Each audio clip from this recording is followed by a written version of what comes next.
Bonjour, Jacques Baran, attaché culturel à la Nouvelle-Orléans. Et je suis Émilie Georget, directrice de l'Alliance française de la Nouvelle-Orléans. On voulait vous parler aujourd'hui du Festival de littérature jeunesse qu'on a organisé en novembre 2022 à la Nouvelle-Orléans. Et donc le but, c'était vraiment d'encourager la lecture jeunesse en français, et notamment dans les écoles d'immersion. On a la chance en Louisiane d'avoir un large public francophone puisqu'on a 32 écoles d'immersion qui rassemblent environ 5200 élèves. Et on est parti d'un constat très simple, c'est qu'il y avait très peu de fonds francophones dans les bibliothèques, les écoles et absolument pas de librairie française en Louisiane. Donc j'en ai tout de suite parlé à l'Alliance et on a travaillé ensemble. Oui, tout de suite, nous, on est rentrés dans ce projet parce que ça rejoignait complètement notre volonté de travailler sur la bibliothèque avec le soutien de l'Institut français, mais aussi de travailler auprès des jeunes publics. Évidemment, c'était nos deux objectifs de cette année 2022, donc c'était évident pour nous de sauter à bord de ce projet. Donc, 5 temps forts. Le premier, des sessions de formation des enseignants sur l'utilisation de la bande dessinée en classe.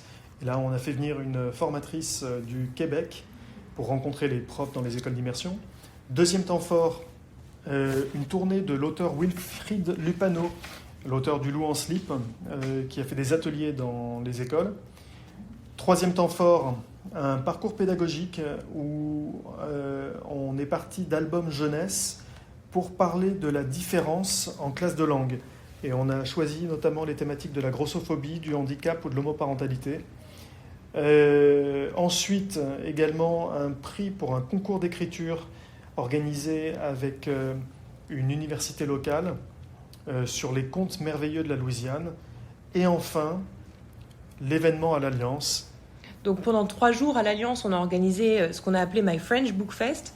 Notre partenaire principal pour ce projet, c'était une librairie locale qui s'appelle Garden District Bookshop, qui est une librairie exclusivement anglophone.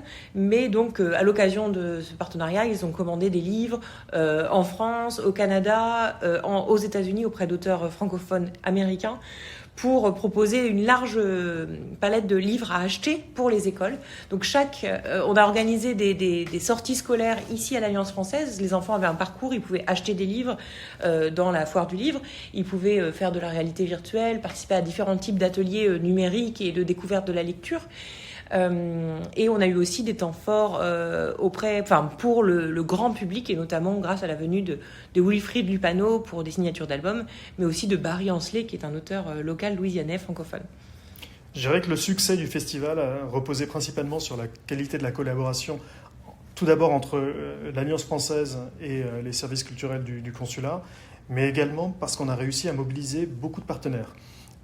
Donc une librairie locale, le consulat du Canada, le centre de la francophonie des Amériques, des instances locales comme le Conseil pour le développement du français en Louisiane ou le département de l'éducation de la Louisiane, mais également l'Institut français, des fondations, universités et écoles locales.